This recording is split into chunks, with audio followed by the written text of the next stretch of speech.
我係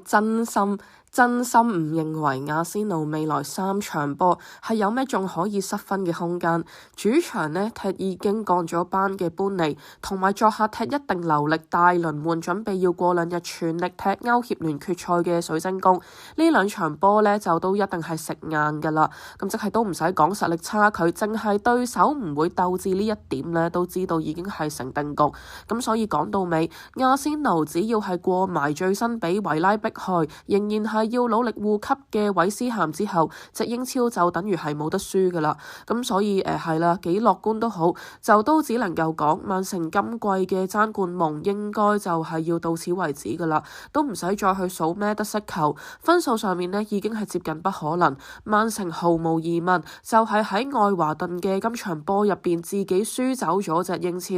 咁係啦，以上就係如果抽翻個新客觀嚟睇會得出嘅結論啦。咁但係呢，作為一個球迷就總冇可能係咁快提早宣布放棄嘅，因為今場波就算出嚟嘅結果係幾唔理想都好啦，佢仍然係至少教識咗我哋一個道理，咁就係只要你肯堅持唔放棄嘅話，一日未去到最後一刻就都仲係可以見證奇蹟發生嘅。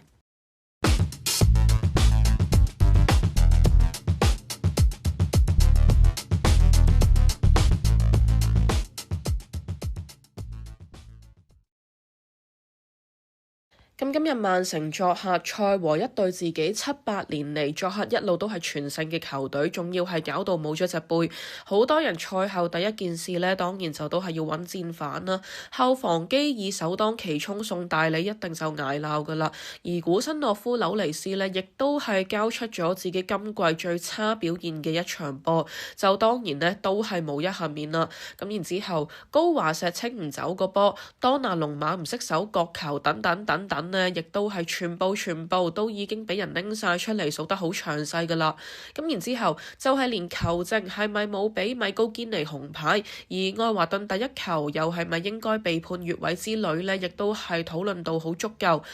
到我認為都已經係唔使我特別去討論嘅一啲嘢啦。咁所以呢，我唯一想講就係事已至此，就真係冇必要話去特別責怪邊一個球員啦。我自己呢，當然就都係同大家一樣呢，都係好難過嘅。咁始終呢啲尾段崩盤嘅劇情呢，本身就阿仙奴專屬噶嘛。曼城本來呢，即係向來啦，就都係尾段自己跑個全勝出嚟贏冠軍嘅嗰一隊。咁而家角色調轉呢，就都會有唔習慣，咁都係一定噶啦。咁但係亦都要接受呢個係已經發生咗嘅事實啦。咁同埋呢，就係而家嘅曼城始終就都係換咗大半隊人，會同過去咁多年係會有落差，亦都係正常不過嘅事。咁所以如果我要去描述而家嘅心情，就會係難過，但接受，同時亦都係理解，甚至嚟講，其實望到今場嘅一班球員，我係有為佢哋而係感到驕傲嘅。咁自己唔爭氣和波輸冠軍，仲要話感到驕傲，當然就唔係話想要咩精神勝利法，覺得所有嘢係冇問題啦。咁成個結果唔如意就係一定噶啦。今場踢出嚟嘅表現係強差人意，亦都係事實啦。咁但係今場波對於我嚟講更加重要嘅，就會係裏頭有份踢嘅球員經歷咗嘅嗰一種歷程。咁即係由一開始頭20分鐘，絕對係撳住愛華頓嚟砌，對面係連波皮都掂唔到，去到帶住一球領先優勢入更衣室，覺得下半場係會易踢咗，再到之後更衣室出嚟嘗試控制局面，但係就因為後防一個錯漏，而68分鐘時間係送咗個入球俾對面，跟住就仲要係連番失誤，合共13分鐘之內係俾人連滾3球，咁去到呢一刻落後3-1，其實你知我知，曼城之所以可以咁短時間內犯咁多錯，就都係全因為自己心態已經係崩潰咗啦，又急又亂，一方面呢，好想快啲入波，但係同時又覺得時間已經係去到尾段，就算追得和就都未必係贏到。咁之後呢，又對於自己嘅犯錯當然就耿耿於懷啦，咁根本就集中唔到嚟踢啦。咁所以喺嗰短短13分鐘入邊，你淨係望住個身體語言呢，其實你就都可以係預估到曼城後防係一定會再出事噶啦。成個自暴自棄嘅樣呢，已經經係擺咗上塊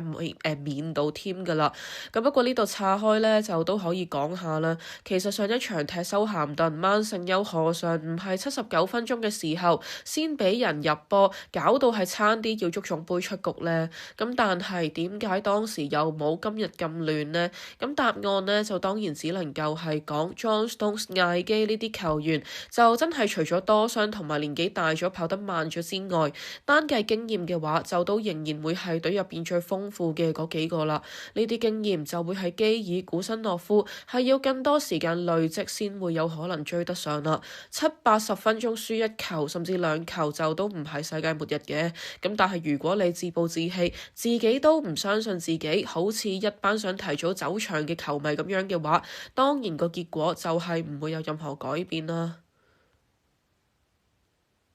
嗱，咁所以之後亦都必須要係特別稱讚翻今日真係激起翻全隊波嘅夏蘭特啦。當曼城落後到3-1之後，中圈開波，佢就係即刻接應將功補過嘅高華石嘅靚直線，咁就係即刻追翻變做3-2啦。咁如果冇佢咁迅速嘅追翻一球，我相信曼城特別係後防呢，就應該只會係繼續頹落去啦。咁所以雖然本人有時候都嫌棄 Ruben Dias 踢得麻麻地，咁但係講到鬥心怪物呢，佢一定係其中一隻啦。後防線有大佬同埋冇大佬，平時可能冇乜分別，咁但係去到真係踢逆境波嘅時候，就未必係同一個講法啦。咁但係啦，學頭先講，今日最重要嘅講到尾就都係一個歷程啊嘛。事實上好明顯，夏蘭特幫曼城追翻一球之後，成個勢就即刻係傾翻去曼城嘅一方。賽場上後防線係立時冇咗之前嗰一種搖搖欲墜、隨時要瓦解嘅感覺，而本來呢已經放棄走埋場嘅作客球迷，亦都係即刻俾人 call 翻入嚟，乖乖地坐埋去到完場。咁所以好多人話夏蘭特簽完10年約，總有一日會做隊長。我會話呢，今日就係佢真係終於展示到自己領導才能嘅一日啦。呢一球就會係同作客晏菲路 Bernardo 追和嘅嗰一個波一樣重要。呢一啲嘅時刻，相信對於夏蘭特嘅成長呢，就都一定係好有幫助啦。嗱，咁其實話成長話改變又何止係夏蘭特呢？今日其實好多場面呢都睇到我好感動嘅，例如呢，上場踢修咸頓踢到頭耷耷眼濕濕嘅福登，今日雖然貢獻都係唔大啦，甚至個遠射都係偏離咗少少，咁但係我望住佢嘅眼神，佢好明顯係揾翻啲自信，係有想擔起拯救球隊嘅角色。咁我覺得有火一定就係揾翻狀態嘅第一步啦。咁今場呢，就都會係我近半年嚟第一次對佢冇批評嘅一次啦。嗱，咁而之後呢，平時只會係自信爆棚嘅 Sharky， 今日自己處理唔好，唔忿氣，揸住個拳頭嘅小動作，亦都係展現到佢嘅另一面啦。呢個人呢，唔係淨係得 show off 嘅，咁但係你話最勵志講到尾，除咗話係高華石基爾各自一個助攻自我救贖之外，道古呢就應該先會係叫人最戥佢開心嘅嗰一個啦。對住修咸頓靠住遠射幫曼城追和之後，佢賽後受訪問呢，就都話自己應該係要有自信起多啲腳啦。咁佢今日幫曼城先開紀錄個波係世界波，當然係靚啦。咁但係更加重要就會係絕和嗰一個波啦。咁即係呢一球波會唔會有咩歷史意義？例如阿仙奴突然失分，曼城今場由輸變和就變咗贏冠軍嘅關鍵。呢一刻嚟講呢，就都仲係有啲渺茫啦。咁但係你諗下當時係場比賽最後嘅1分鐘，壓力大又心急呢，就一定噶啦。咁但係要有信心起腳去承擔射唔入個風險，亦都係另一種心理難關啦。咁所以道古射術係俾人鬧足2季，甚至今季都仲鬧緊嘅。咁但係佢最後選擇咗去起腳，而仲要射得入，幫曼城係勉強保住1分，亦都係反映咗佢已經係一個越嚟越成熟、越嚟越進步嘅球員啦。嗱，咁講咁耐呢，好似就都只係安慰緊大家，派緊雞湯，又或者只係一路講緊人生道理咁啦。咁但係我始終覺得今日看台上邊嘅球迷同埋賽場上邊嘅球員嘅嗰一個對照係教到我哋好多嘢，而呢一種唔放棄嘅精神，亦都偏偏係我哋迎接最後呢半個多月嘅時間最需要嘅心理特質啦。咁係啦，唔放棄，希望呢固然之係重要啦。咁但係翻足球上面嘅話，亦都要記住唔好放棄進攻呢，亦都係好重要啊嚇，因為今日曼城講到尾又係重複翻自己慣性贏住一球就慢慢猜嘅壞習慣啦。搬嚟嘅時候呢，就都已經講過呢個問題㗎啦，一球永遠係唔夠嘅，尤其你本身要追得失球嘅時候，更加冇可能係下半場出嚟踢到咁被動，咁即係難得今日條前場咁生猛，連斯曼尤真係休息過後就都可以係揾翻少少狀態嘅時候，曼城去到下半場贏住就慢慢攻嘅呢個心態呢，就真係時候要開始改變下啦。咁即係呢，我就都會諗起安力基踢完拜仁首回合呢之後就講，佢係覺得起碼要次回合入到3球先會係晉級到決賽。咁呢度就係心態決定咗大家個分別啦。你唔係阿仙奴呢類球隊，專注一球拖到尾嘅時候，就應該係要諗點樣入多啲波，而唔係點樣猜啦。入到2-3球之後，你中意點猜呢？就你中意，冇人理你啦。